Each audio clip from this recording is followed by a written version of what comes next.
Number two, Hemingway and bestiality allegations. In Tangent, you reference Ernest Hemingway allegedly confessing to acts of bestiality with his cat Boise. Despite searching widely, I have found no substantiated accounts or historical sources that affirm this claim. I do not raise this to challenge the veracity of your statement, but rather out of sincere curiosity. If such a statement or source exists, it appears to have been thoroughly scrubbed from public records. Could you clarify your source for this claim, or was it perhaps intended as a form of satire or commentary?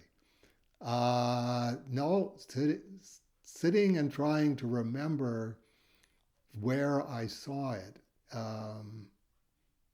it was he was talking about Sinkevicius,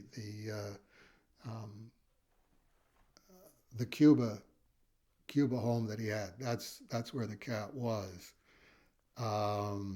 So it would have been somewhere in the mid 1950s, somewhere between the second trip to Africa and his suicide in 1961.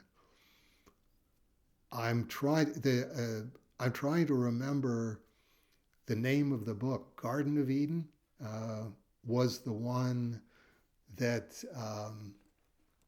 he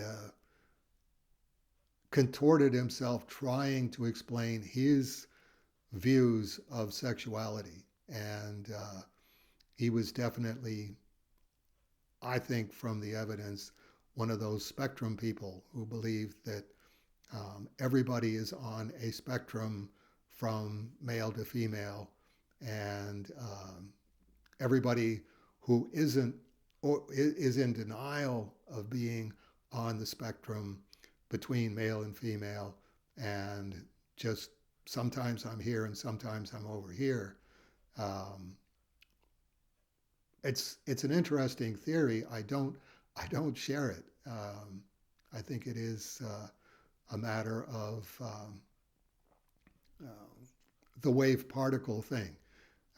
There are wave people, wave women, wave men, and particle people, particle women, and particle men. Um,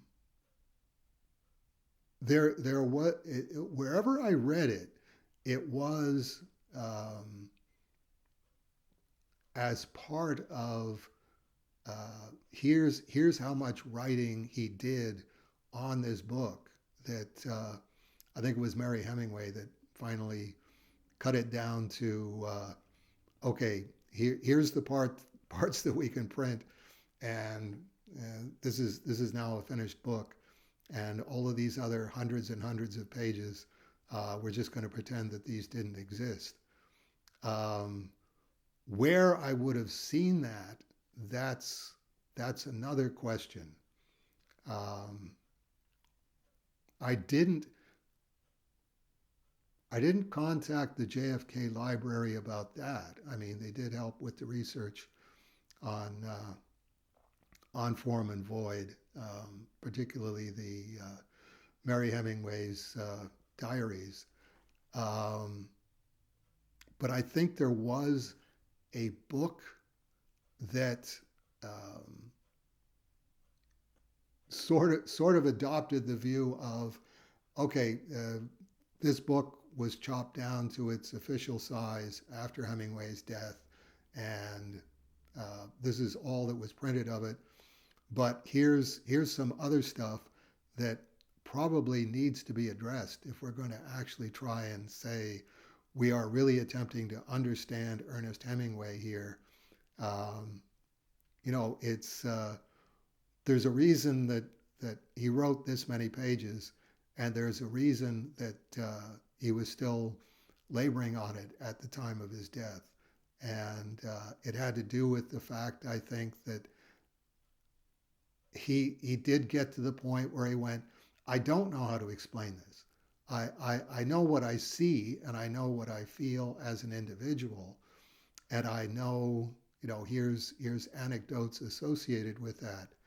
But in terms of someday I will sit down and write a book about this, and it's he just I think he just started veering off in so many different directions, and had never had that experience as a writer before. That I know how to keep a book confined, and I know how to do my whatever he did a day, like 4 pages, 8 pages, something like that. Um, but this is just absolutely defeating me. So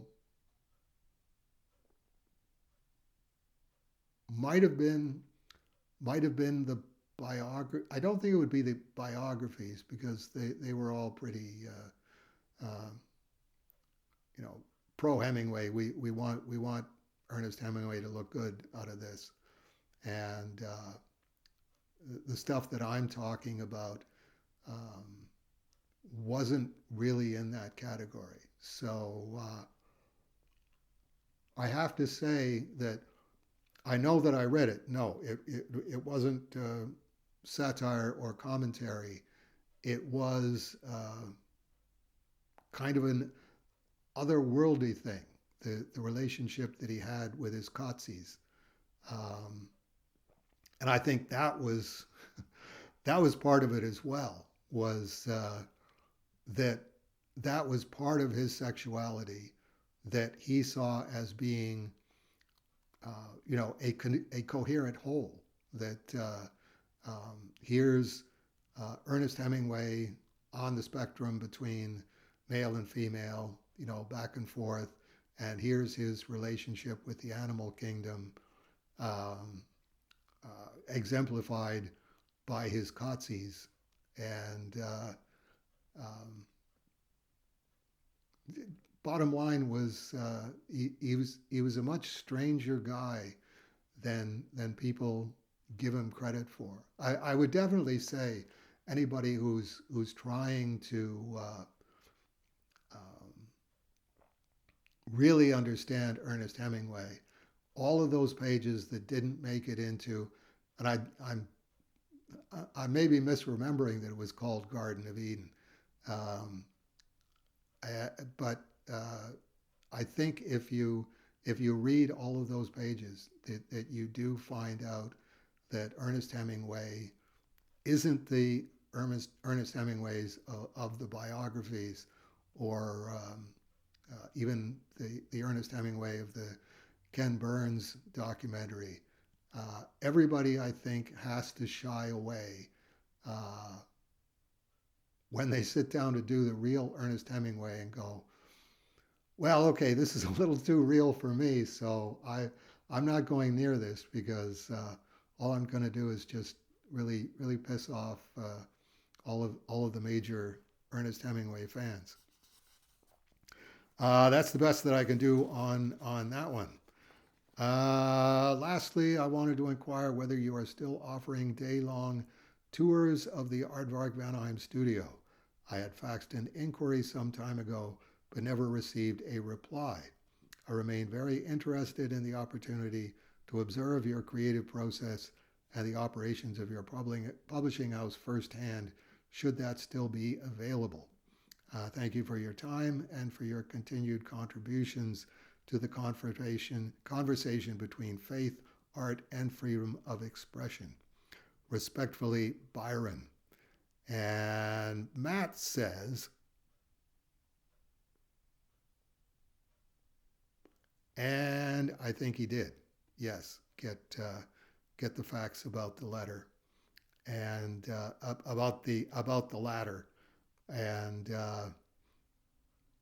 if I could come up with a way that I could still create and have somebody observing me create, uh, I I I would probably give it a try.